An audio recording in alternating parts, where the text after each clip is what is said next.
क्या हाल चाल आपके। देखो आज हमारे फाइनल अकाउंट की लास्ट क्लास है मेरे बच्चे।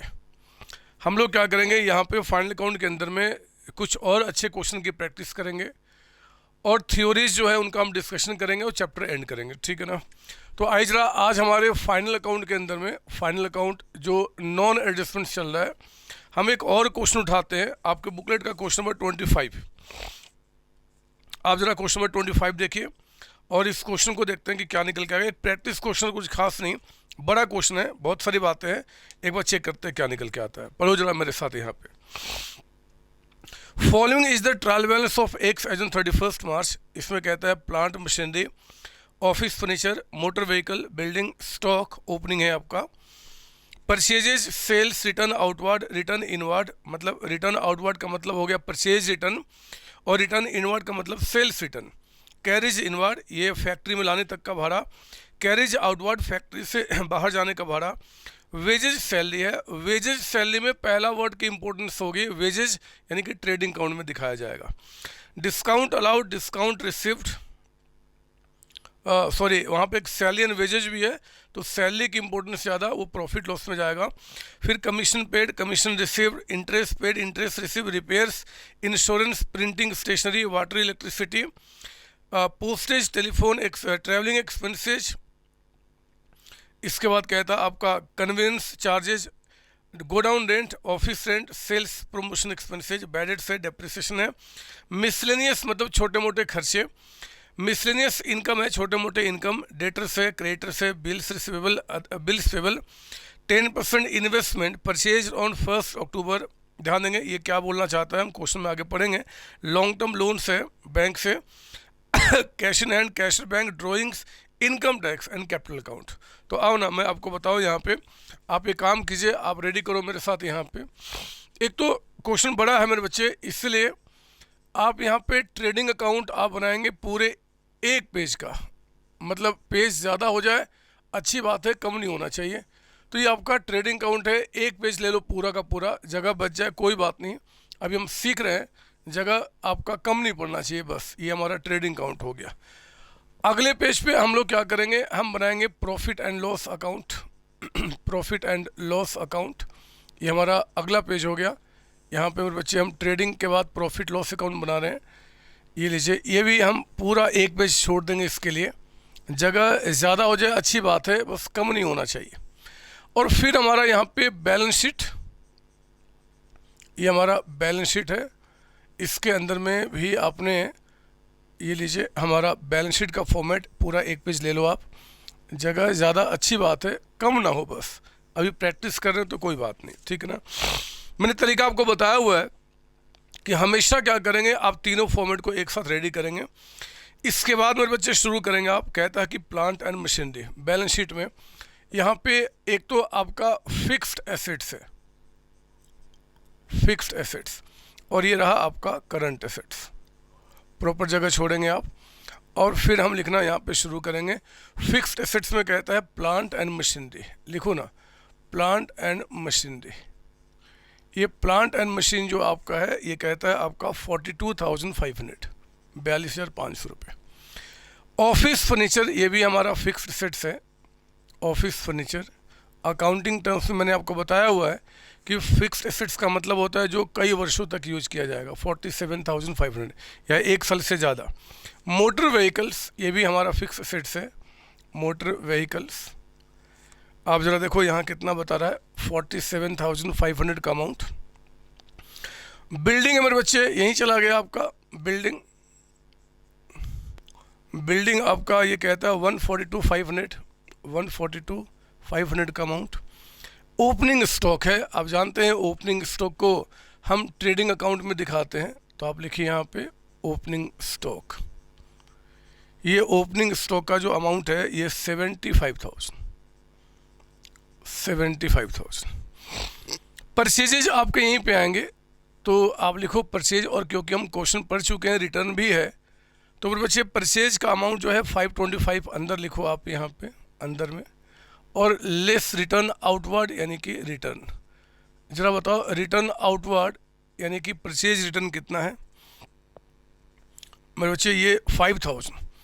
5,000 रुपये माइनस कर दो आप, ये बाहर चला गया 5,20,000, है ना। कभी कभी एग्ज़ाम में क्या होता है ना, एग्ज़ाम में सिर्फ लिख देगा रिटर्न, वो रिटर्न के आगे जो आउटवर्ड है इनवर्ड है नहीं लिखेगा मेरे बच्चे, बस बोल देगा रिटर्न। तो वो रिटर्न परचेज रिटर्न है कि सेल्स रिटर्न है, हम कैसे पहचानेंगे? बहुत सिंपल सा तरीका। चेक करो परचेजेज का कौन सा बैलेंस होता है ट्रायल बैलेंस में। देखो परचेज का कौन सा बैलेंस है? Debit balance. तो अगर परचेज का डेबिट बैलेंस है तो जो परचेज रिटर्न होगा मेरे बच्चे उसका क्रेडिट बैलेंस होगा, क्योंकि रिटर्न परचेज को कम करता है। यानी कि अगर एग्जाम में सिर्फ रिटर्न आ जाए और वो इन्फॉर्मेशन क्रेडिट में अगर दिया हुआ है तो यानी कि परचेज रिटर्न होगा, और अगर एग्जाम में सिर्फ रिटर्न आ जाए और बैलेंस डेबिट में दिया हुआ है तो आप देखो सेल्स का क्रेडिट बैलेंस होता है, तो सेल्स रिटर्न का डेबिट बैलेंस होगा। हम ऐसे पहचान सकते हैं, बट यहाँ कोई दिक्कत नहीं है, रिटर्न आउटवर्ड कह रहा है वो, तो हमने माइनस करके लिख दिया आपको, ठीक है ना। फिर देखो परचेज के बाद सेल्स है मेरे बच्चे, यहाँ लिखिए बाय सेल्स। ये सेल्स कहता है आपका 6,30,000, अंदर लिखेंगे आप यहाँ पे 630, और इसमें रिटर्न इनवर्ड यानी कि सेल्स रिटर्न, जरा बताओ कितना बता रहा आपको यहाँ पे 10,000। देख रहे हो जहाँ पे सेल्स होगा उसका अपोजिट बैलेंस रिटर्न का होगा, ये कंफर्म्ड है, ये हमेशा होगा, तो 6,20,000। अच्छा फिर कहता है कैरिज इनवर्ड, ये फैक्ट्री में लाने तक का भाड़ा यहीं पे आएगा, कैरिज इनवर्ड। तो कैरिज इनवर्ड का जो अमाउंट है ये कितना बता रहा है जी आपका 1,000, लिखो ना यहाँ पे 1,000। बच्चे कैरिज आउटवर्ड, ये फैक्ट्री से बाहर ले जाने का भाड़ा, तो ये प्रॉफिट लॉस में आ गया कैरिज आउटवर्ड। ये कैरिज आउटवर्ड का जो अमाउंट आपका है ये कहता है आपका 2,000 का अमाउंट, तो लिखो यहाँ पे 2,000। फिर कहता है वेजेज एंड सैलरी, ध्यान से पहला वर्ड वेजेज है, उसकी इंपॉर्टेंस ज़्यादा, मैंने समझाया आपको। तो वेजेज एंड सैलरी जो होगा वो आपका ट्रेडिंग अकाउंट में जाएगा, वेजेज एंड सैलरी। ये कहता है 4,000 का अमाउंट है, लिखा हमने। फिर कहता है सैलरी एंड वेजेस, मेरे बच्चे सैलरी पहला वर्ड है, ये प्रॉफिट लॉस अकाउंट में जाएगा, तो सैलरी एंड वेजेस जो है ना, पहले वर्ड की इंपॉर्टेंस होती है जब दो वर्ड एक साथ हो, वो आपका 20,000 यहाँ चला गया। सर ऐसा क्यों करता है? ऐसे कंफ्यूज करने के लिए आपको, वो चेक करने के लिए कि बच्चा ठीक से पढ़ा है कि नहीं पढ़ा है। मेरे बच्चे डिस्काउंट अलाउड, ये तो हमारा एक्सपेंस है, और डिस्काउंट हम सेल्स पे हुए कस्टमर को देते हैं, तो ये प्रॉफिट लॉस का खर्च हो गया डिस्काउंट अलाउड। कितना बता रहा है? 2,000। फिर कहता है डिस्काउंट रिसीव्ड, यहाँ चला गया। ऐसे भी अगर अलाउड रिसीव ना बोलता तब भी हम जानते हैं कि अगर मान लो डिस्काउंट का क्रेडिट बैलेंस यानी कि हमने रिसीव किया होगा, इनकम का हमेशा क्रेडिट बैलेंस होता है 1,000 का amount, discount received. Commission paid, हमने कमीशन पे किया है, यहाँ लिखिए 2 कमीशन पेड। अगर पेड ना बोलता और डेबिट में होता मेरे बच्चे, इसका मतलब पेड ही तो है, क्योंकि डेबिट ही बैलेंस एक्सपेंस का होता है, और जो कमीशन रिसीव्ड कह रहा है वो तो हमारा इनकम है, यहाँ चला गया बाय कमीशन रिसीव्ड। मैंने ऊपर में जगह छोड़ा हुआ है ग्रॉस प्रॉफिट को लिखने के लिए, कमीशन रिसीव्ड। जरा बताओ कमीशन रिसीव कितना है? 2,500, ठीक है। इंटरेस्ट पेड, एक्सपेंस है, डेबिट में आया। अगर सिर्फ इंटरेस्ट कह देता, पेड ना बोलता और डेबिट में दिखता तो एक्सपेंस है, क्योंकि डेबिट बैलेंस एक्सपेंस का होता है, और इंटरेस्ट रिसीव क्रेडिट है बच्चे, इनकम है आपका। अब तो ये बातें आपके लिए स्मॉल चीज़ें हो चुकी हैं, छोटी छोटी बातें, आप तो बहुत स्ट्रॉन्ग हो चुके हैं। इंटरेस्ट रिसीव आपका 2,500, ये भी हो गया। रिपेयर्स कराना एक्सपेंस है, रूटीन में हम रिपेयर्स कराते रहते हैं जी, अपने एसेट्स का जो ख़राब हो जाते हैं, 3,600 रुपये। इंश्योरेंस भी आपका एक्सपेंस है, ना बताए तो इंश्योरेंस हमेशा माना जाएगा ऑफिस गोडाउन शोरूम का, तो वो 3,600 मैंने पहली क्लास में आपको बताया हुआ है। प्रिंटिंग स्टेशनरी यहीं पे आएगा, आपने जो प्रिंटिंग कराया होगा और जो आपने स्टेशनरी पेन पेंसिल कैलकुलेटर ये सब चीज़ें जो खरीदा होगा आपने, उसके खर्चे आपका 600 का अमाउंट। वाटर एंड इलेक्ट्रिसिटी, मेरे बच्चे वाटर इलेक्ट्रिसिटी ये मानते हुए कि हमने वाटर दोस्तों मतलब एम्प्लॉय को पिलाने में यूज़ किया होगा, तो मैं उसको यहाँ रिकॉर्ड कर दूंगा वाटर इलेक्ट्रिसिटी, और ये कहता है 1,200 रुपीज़ का अमाउंट, 1,200 रुपये। वाटर इलेक्ट्रिसिटी आपका 1,200 रुपये हो गया यहाँ पे। और चेक करते हैं क्या निकल के आता है आपको यहाँ पे। इसके बाद चेक करते हैं, बच्चे कहता है आपका यहाँ पे वाटर इलेक्ट्रिसिटी के बाद पोस्टेज यहीं पे आएगा। पोस्टेज जो हमारा है वो पोस्टेज कहता है 500, लिखो ना 500 रुपये। ट्रैवलिंग एक्सपेंस भी यहीं तो आएगा। ट्रैवलिंग एक्सपेंस, आपने एम्प्लॉय को एक जगह से दूसरी जगह ट्रैवल कराया होगा, उस पर खर्चे हुए हैं 1600 का अमाउंट, 1600 रुपये।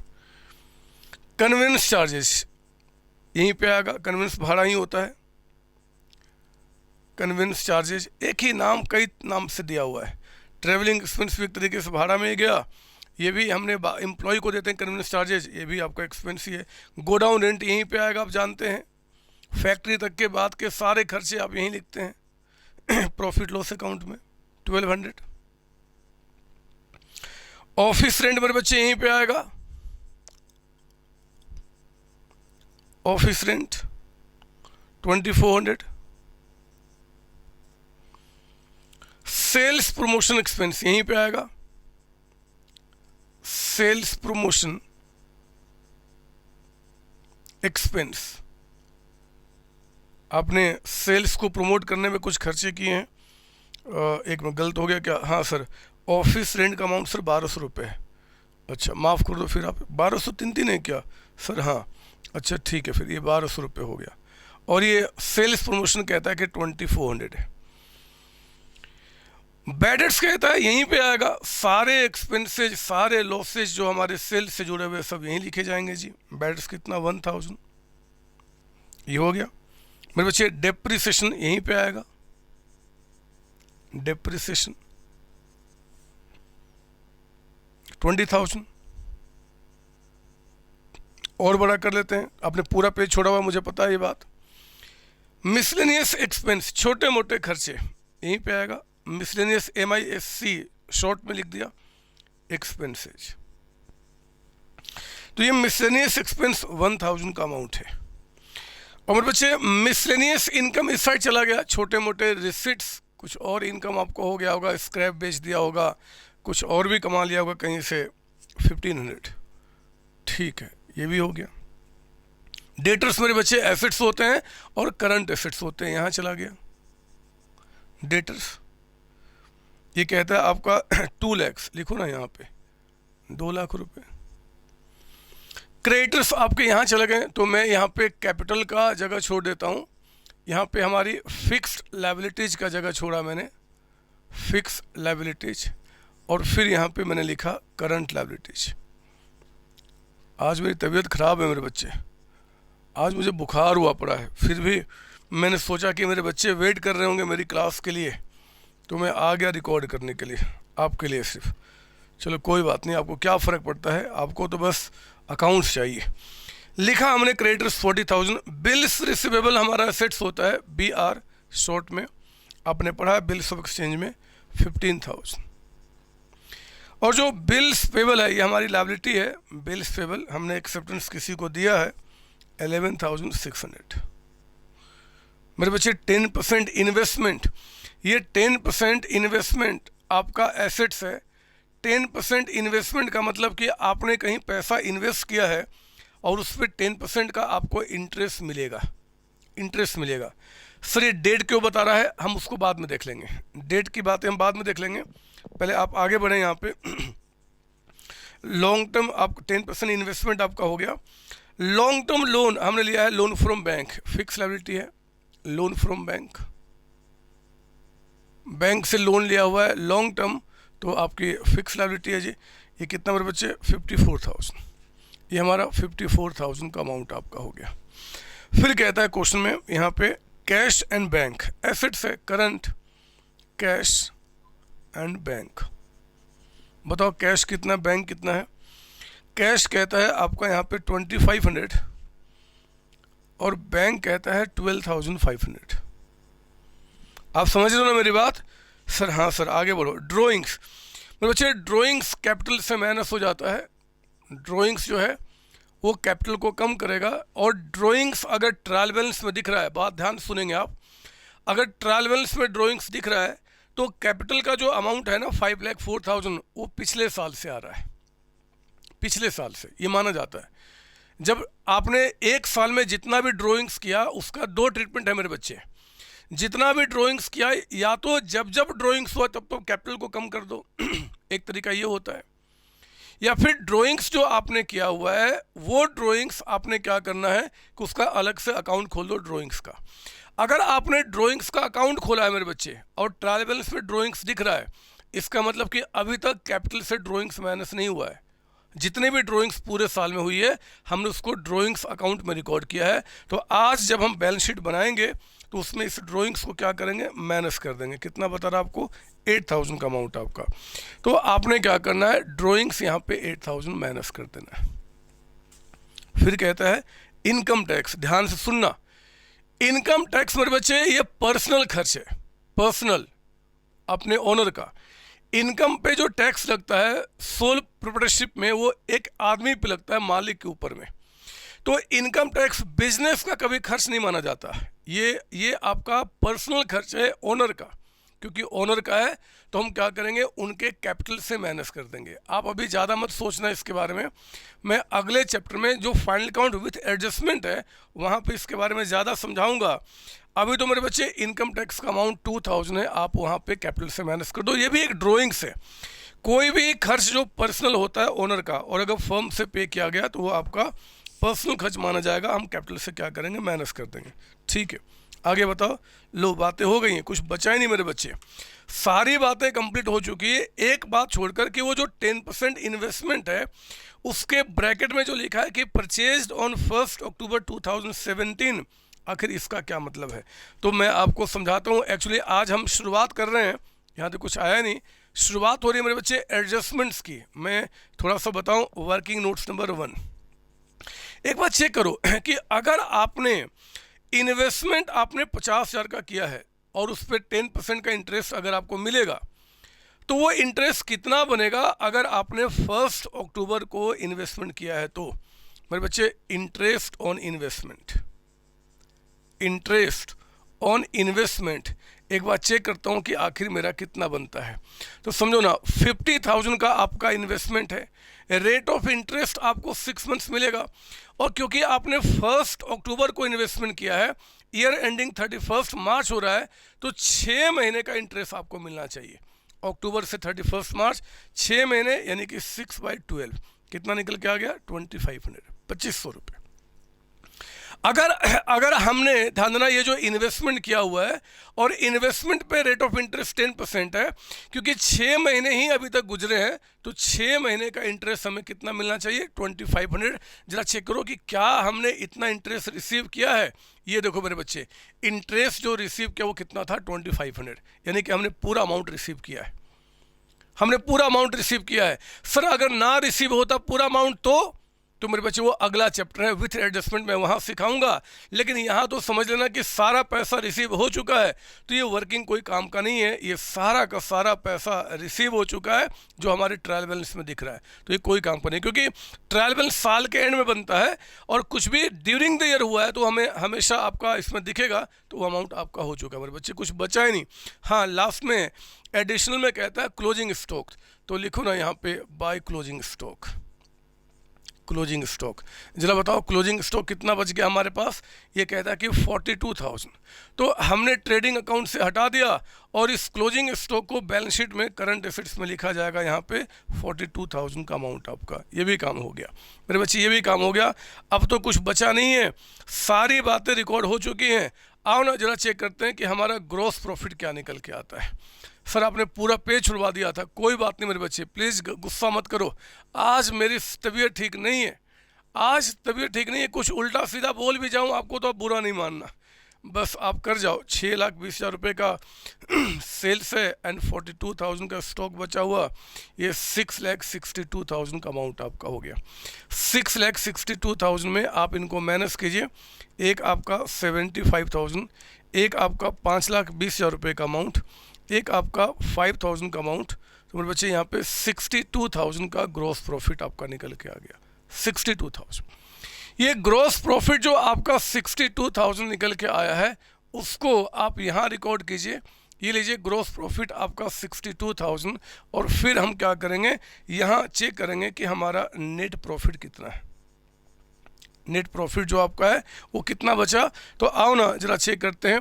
62,000 में हमने 35, 40, 6, 75 रुपीज़ और ऐड कर दिया, ये हमारा हो गया 69,500। यहाँ पे लिखा हमने 69,500। और आओ इन सबको माइनस करते इसमें से 24, 25, 5, 26, 28, 31,600। फिर माइनस करते हैं एक और 42, 52, 54, 59 माइनस करते हैं। और फिर आपका यहाँ पे 2800 माइनस करते हैं, 24, 4800 माइनस करते हैं यहाँ पे। और फिर आपका 22,000 माइनस करते हैं। तो मेरे बच्चे अमाउंट निकल के आ गया आपका यहाँ पे एनपी का, जो कि 2400 का अमाउंट है। ये 2400 रुपये का आपका प्रॉफिट निकल के आ गया, बैलेंसिंग फिगर। ये 24 आप जानते हैं कि कैपिटल में ऐड हो जाएगा। नेट प्रॉफिट आपका 2400। जरा बताओ अमाउंट कितना हो गया, तो 24 प्लस 5,04,000, इसमें से 10,000 को आप माइनस कर दो, तो अमाउंट आ गया 4,96,400 का अमाउंट। ठीक है, तो अब हम इसे यहाँ पे टैली करेंगे। आपका प्लस 5,400 प्लस 51,600 का अमाउंट, ये आ गया मेरे बच्चे 6,02,000, 6,02,000 रुपये। वहाँ पे आपका माइनस हो गया 42,500, फिर 47,500, मतलब उधर ऐड कर रहा हूँ मैं 47,500, 1,42,500, 2 lakhs के हमारे डेटर्स हो गए, 15,000 का अमाउंट, 50,000 का अमाउंट, 2,500 का, 12,500 एंड 42,000, यानी कि ये भी आ गया आपका 6,02,000। इट्स वेरी सिंपल, कुछ भी नहीं है। आप प्लीज़ कॉपी कर लो, यहाँ तक आप ये कॉपी कर लो। सर हो गया सर, आगे बताओ। कुछ नहीं मेरे बच्चे, सारी बातें ख़त्म हो चुकी है, सारे कॉन्सेप्ट ख़त्म हो चुके हैं, लेकिन मैं छोटी छोटी बातें अब वो बताना चाहता हूँ जो इस चैप्टर में शायद उतना रेलिवेंट ना हो, लेकिन पूरे अकाउंटेंसी में वो रेलिवेंस रखेगा आपके लिए। सर वो कौन सी बातें हैं मैं आपको बताता हूँ मेरे बच्चे। मैं यहाँ पे पहले क्या करता हूँ, इस बैलेंस शीट को बस हटाता हूँ। मुझे कुछ समझाना है, ज़रा सुन लो। शायद मेरी बातें अब आपको आराम से समझ में आ जाएंगी, रटने की नौबत आपको नहीं आएगी, क्योंकि आप चीज़ों को समझना शुरू कर चुके हैं। रटना ख़त्म हो चुका है हमेशा के लिए आपके लिए। ये देखो मैं आपको बताता हूँ, ये देखो ज़रा यहाँ पे क्या निकल के आता है। सुनो मेरी बात सुनो, मैं आपको बताऊँ। लिखो ज़रा यहाँ पे सम इम्पोर्टेंट पॉइंट्स, कुछ अच्छी बातें मैं आपको बताऊं मेरे बच्चे। एक वर्ड हमेशा अकाउंट्स में आता है, कॉस्ट ऑफ गुड्स सोल्ड। ये नाम हमेशा अकाउंट्स में आता है मेरे बच्चे, और ये 11th क्लास में नहीं 12th क्लास में भी आएगा। CA में CS, MBA, BBA, BCom सब जगह आएगा। आपको रटना नहीं है, ये बहुत सिंपल वर्ड है। कॉस्ट ऑफ गुड्स सोल्ड का मतलब क्या होता है, जरा आप मेरे साथ पहले सुन लो, उसके बाद आप इसको लिखना। कहते हैं कि जो गुड्स हम बेच चुके, जो हमने बेच दिया, मतलब हमारा सेल्स, ये इन गुड्स को बनाने की कॉस्ट कितनी लगी, यानी कि जिसको आपने सेल कर दिया उसको बनाने में आपको कॉस्ट कितना लगा। अगर मान लो इस कैलकुलेटर को मेरे बच्चे मैं 200 रुपये में बेचता हूँ, तो इसको बनाने में मेरा कॉस्ट कितना लगा, that is called cost of goods sold. जो गुड्स बिक गया है उसका कॉस्ट कितना है। देखो कितना सिंपल तरीका है बताने का। आप इसको समझाने के लिए यहाँ से देख सकते हैं। मुझे बताओ जो गुड्स बिका उसको बनाने में कॉस्ट क्या क्या लगा। एक तो opening stock of raw material लगा ना बच्चे, तो एक तो आप लेंगे यहाँ पे ओपनिंग स्टॉक। खुद फॉर्मूला बनाओ, रटना नहीं है। हमने कहा कि भैया जो हमारा ओपनिंग स्टॉक है कितना जी, 75,000। एक तो हमारा ये हो गया। फिर ऐड करो आप परचेजेज।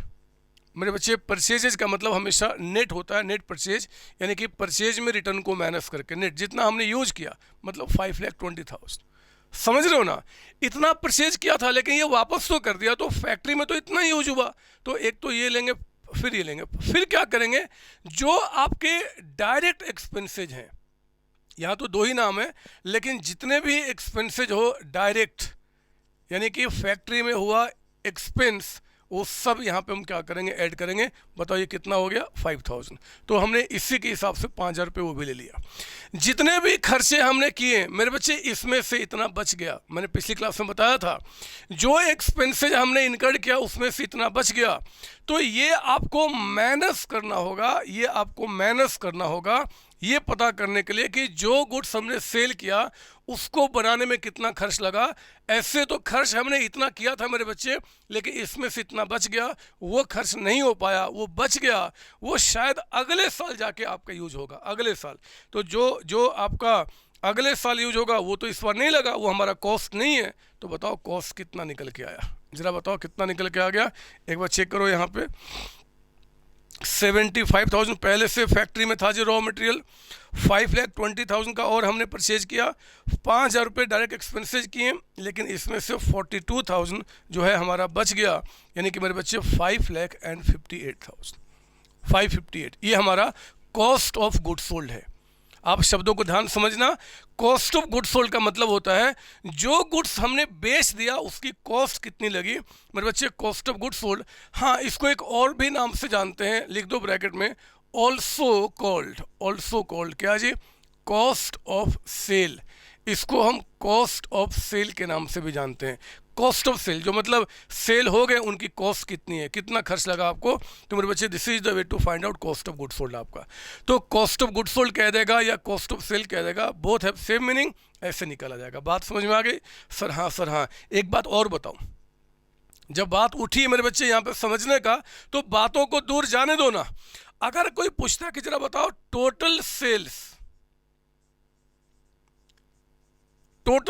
मतलब ये जो सेल्स आपका 6,20,000 रुपये का हुआ है, इसमें क्या क्या मिला हुआ है मेरे बच्चे। अगर मान लो इस मार्कर को बनाने में मेरा 10 रुपये लगता है, if I have incurred 10 rupees on production of this marker, अगर इसको बनाने में 10 रुपये खर्च किए हैं एंड 2 रुपये का प्रॉफिट ऐड करता हूं और गुड्स बेच देता हूं, तो बताओ सेल कितने में हो गया।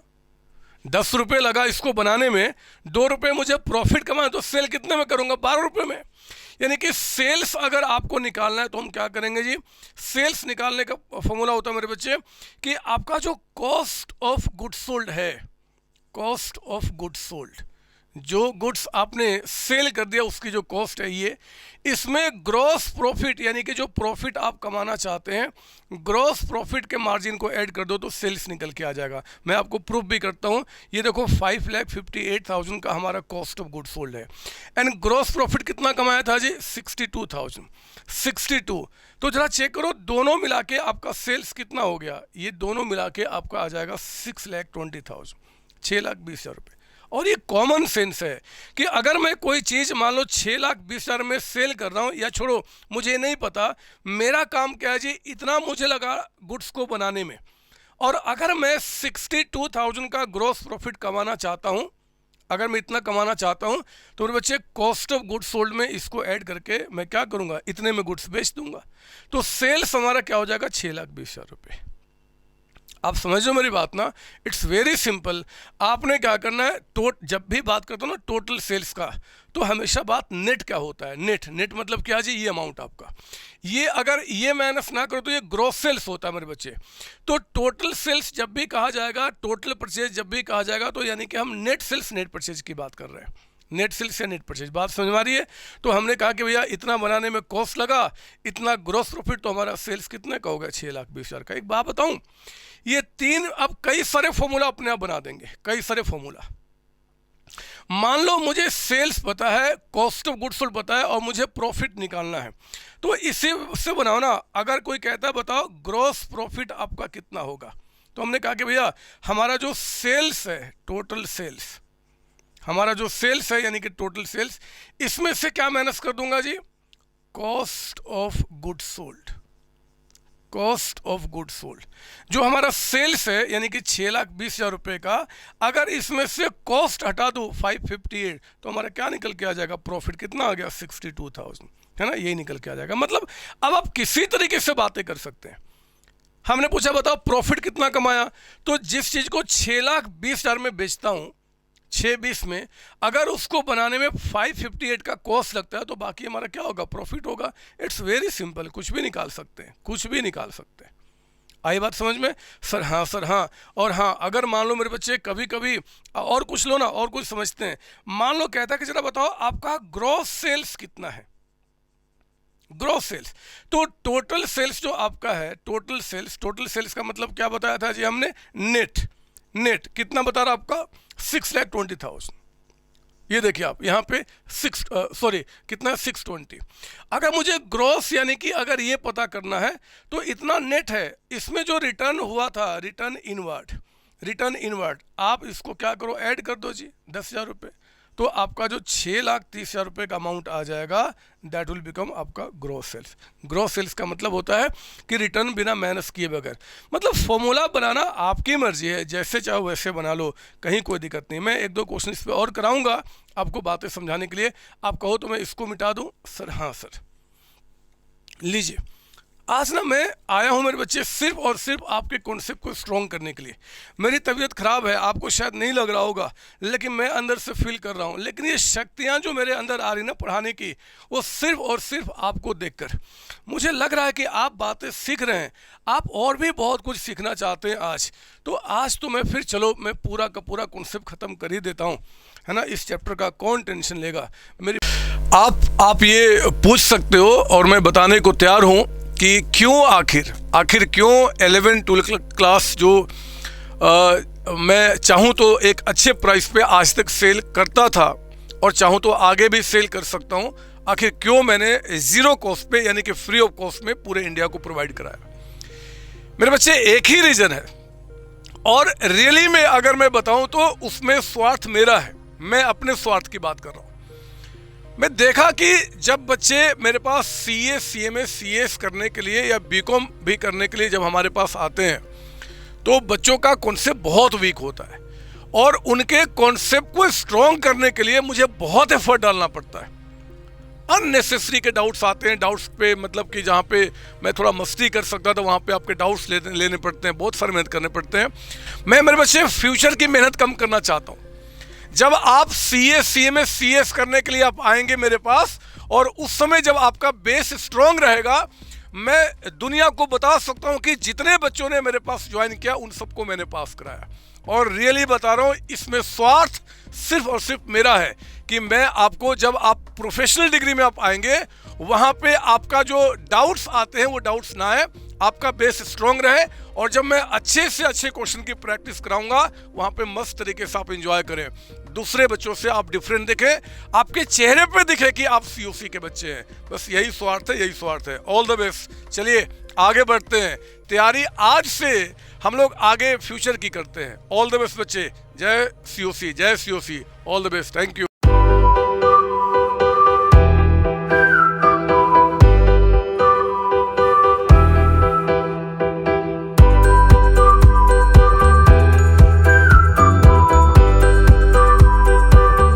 बात सुनो, यहाँ पे लिखो एक एग्जाम्पल लिखेंगे। नंबर 1 आपका कुछ बातें समझाना चाहता हूँ। कहता है क्वेश्चन में, ये देखो आप, कि आपका टोटल सेल्स यहाँ कहता है कि आपका, और ब्रैकेट में ग्रोस मतलब कि आपका टोटल यहाँ कहता है कि 8 लाख का अमाउंट है। इसको ग्रोस सेल्स भी कह सकता था मैं। और कहता है कि फिर सेल्स रिटर्न, जो आपका सेल्स रिटर्न है वो कहता है ₹20,000 का अमाउंट है, 20,000। और बच्चे फिर कहता है कि आपका ओपनिंग स्टॉक जो आपका है ये आपका 1 लाख का अमाउंट है, 1 लाख रुपए। परचेजेस जो आपके हैं, परचेजेस ये कहता है कि आपका 3 लाख का अमाउंट है, 3 लाख का अमाउंट। जो आपके डायरेक्ट एक्सपेंसेज हैं, डायरेक्ट एक्सपेंसेज ये कहता है 40,000 का अमाउंट है। और कहता है कि क्लोजिंग स्टॉक जो आपका स्टॉक एंड में बच गया है, वो कहता है मान लो यहाँ पे 65,000 का अमाउंट है, 65,000 रुपये का। बोलता है कि कैलकुलेट, वो कहता है कि आप निकालो ग्रॉस प्रॉफिट। चलो मैं निकालता हूँ ग्रॉस प्रॉफिट। वो कह रहा है, वो नहीं कह रहा कि बनाओ ट्रेडिंग अकाउंट मेरे बच्चे, वो नहीं कह रहा है। अगर वो कहता तो भी कोई बड़ी बात नहीं थी, मैं ट्रेडिंग अकाउंट बनाकर भी इसका आंसर दिखा दूंगा और सिर्फ फॉर्मूला से भी दिखा दूंगा। पहले काम करता हूँ, पहले लिखता है कैलकुलेट ग्रॉस प्रॉफिट एंड एक नाम और लिख दो आप, कॉस्ट ऑफ गुड्स सोल्ड। ये भी आपको निकालना है। कॉस्ट ऑफ गुड्स सोल्ड को शॉर्ट में COGS कहते हैं। जनरली लोग कहते हैं C for cost, O for of, G for goods, S for sale. तो COGS यानी कि कॉस्ट ऑफ गुड्स सोल्ड। हमें GP निकालना और ये निकालना। देखो ना मैं क्या करूँगा मेरे बच्चे, सॉल्यूशन में पहले आप निकालिए यहाँ पे कॉस्ट ऑफ गुड्स सोल्ड। तो चलो बताओ क्या होगा जी, जो गुड्स हमने सेल किया है 8 लाख में, उसको बनाने में कितने रुपए लगे? तो एक तो आपका ओपनिंग स्टॉक ये कितना हो गया, ये देखो 1 लाख का अमाउंट। ओपनिंग स्टॉक यानी कि stock of raw material. Purchases, आपने जो गुड्स यानी कि रॉ मटेरियल परचेज किया वो 3 लाख रुपए का। कहीं कोई परचेज रिटर्न बता रहा क्या? नहीं सर, होता तो मैं माइनस कर देता, नहीं है, यानी कि 3 लाख का अमाउंट आपका ये परचेज हो गया। फिर हमने फैक्ट्री में जो खर्चे और किए हैं, डायरेक्ट एक्सपेंसेज, उनको भी हम क्या करेंगे यहाँ पे ऐड कर देंगे। कितना बता रहा है आपका? 40,000 का अमाउंट, 40,000 रुपये। और मेरे बच्चे इसमें से जो स्टॉक बच गया जिसको हमने यूज नहीं किया, यानी कि हमारा क्लोजिंग स्टॉक, हम उसको माइनस कर देंगे। ये कितना है जी? 65,000। तो जरा बताओ आपका कॉस्ट ऑफ गुड्स सोल्ड यानी कि COGS शॉर्ट में कितना निकल के आ गया? तो आपका 440 में से हमने 65 हटा दिया मेरे बच्चे, 3,75,000, 375 ये हमारा कॉस्ट ऑफ गुड्स सोल्ड आ गया। कॉस्ट ऑफ गुड्स सोल्ड यानी कि जो गुड्स हमने सेल किया है उसकी कॉस्ट कितनी हुई? तो 3,75,000 निकल गया मेरे बच्चे। अब हमें ग्रॉस प्रॉफिट निकालना है। आप जानते हैं ग्रॉस प्रॉफिट निकालने के लिए हम लोग क्या करेंगे कि जो हमारा आपका नेट सेल्स है, नेट सेल्स, इसमें से जो कॉस्ट ऑफ गुड्स सोल्ड है उसको हम माइनस कर देंगे। मतलब नेट सेल्स कितना है जी? 8 लाख नहीं, आपका हो गया 780, है ना। रिटर्न को माइनस करने के बाद नेट सेल्स जो सेल एक्चुअली किया है हमने, है ना, 8 लाख का सेल किया था, लेकिन 20 का वापस भी तो आ गया, तो सेल तो अल्टीमेटली इतना रहा। और इसको बनाने में खर्चे कितने लगे हैं? 3,75,000। तो बताओ कितना निकल के आ गया ग्रॉस प्रॉफिट? देखो जरा यहाँ पे 7,80,000 माइनस 3,75,000 मेरे बच्चे अमाउंट आ गया 4,05,000। लीजिए हो गया, कुछ है नहीं इसके अंदर में, मैं क्या करूं मेरे बच्चे, क्या करूं?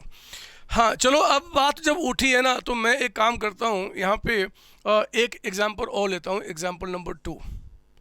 इस पर कहता है कि जो आपका टोटल सेल्स है, टोटल सेल्स, अच्छा जब आप ट्रेडिंग अकाउंट बनाओगे ना, इसका ट्रेडिंग अकाउंट तो भी GP आपका इतने निकल के आएगा। आप देख लेना, आप ट्रेडिंग अकाउंट बना के। अब कहता है कि टोटल सेल्स आपका 7 लाख का अमाउंट है। इस पर मैंने रिटर्न कहीं नहीं बताया, मतलब टोटल ही नेट सेल्स आपका है। और मेरे बच्चे कहता है कि आपका यहाँ पे जो ग्रॉस प्रॉफिट है, जो आपने प्रॉफिट कमाया है, ग्रॉस प्रॉफिट, वो कहता है कि 3 लाख का अमाउंट है। तो बोलता बताओ कॉस्ट ऑफ गुड्स सोल्ड कितना होगा? कॉस्ट ऑफ गुड्स सोल्ड बोलता बताओ कितना होगा, ये निकालना है। आप समझ चुके, मैं जानता हूँ, COGS यानी कि कॉस्ट ऑफ गुड्स सोल्ड। अरे सेल्स अगर 7 लाख में करता हूँ और उस 7 लाख में 3 लाख रुपए का अगर प्रॉफिट है, तो बताओ कॉस्ट कितना रह गया? 4 लाख रुपए। क्या बकवास बातें आज कर रहा हूँ, क्यों आखिर मैं इन छोटी छोटी बातों पे आपका टाइम बर्बाद कर रहा हूँ? मुझे खुद नहीं पता चल पा रहा है, लेकिन कोई बात नहीं, आप समझो ना थोड़ी सी बातें, थोड़े से कॉन्सेप्ट समझो ना, बात आपकी कर रहा हूँ ना कि अपनी। मेरे बच्चे यहाँ पे हमने क्या किया, आपका इस तरीके से काम किया आपका, ठीक है ना सर? हाँ सर हाँ, और कुछ कराओ ना आप। फिर जब बहुत सारे काम करने हैं, मैं काम करूँ क्या, एक क्वेश्चन और खुद बना दूँ, उसके बाद मैं सोच रहा हूँ पहले 1-2 क्वेश्चन और मैं खुद करता हूँ, उसके बाद आपको बताता हूँ। मुझे बहुत सारी बातें समझानी है, आप लिख लो यहाँ पे। सर हो गया, आगे बोलो।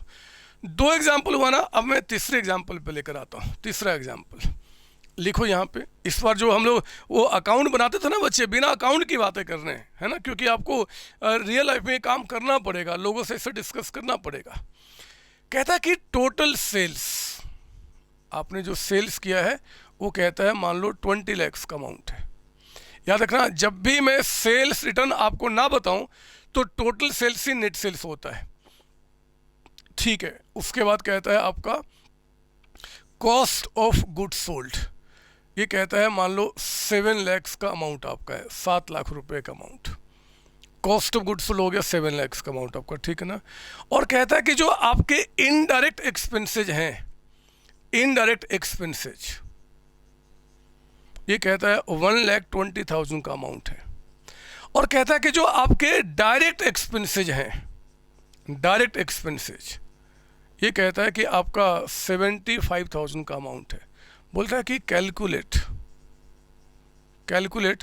Gross profit and net profit. बोलता बताओ ग्रॉस प्रॉफिट कितना होगा और नेट प्रॉफिट कितना होगा। सॉल्यूशन, पहले मैं आपको बताऊं ग्रॉस प्रॉफिट निकालना। ग्रॉस प्रॉफिट समझो ना, हमारा जो टोटल सेल्स है, मतलब net sales, total sales return नहीं है मेरे बच्चे, यानी कि यही नेट आपका है जी।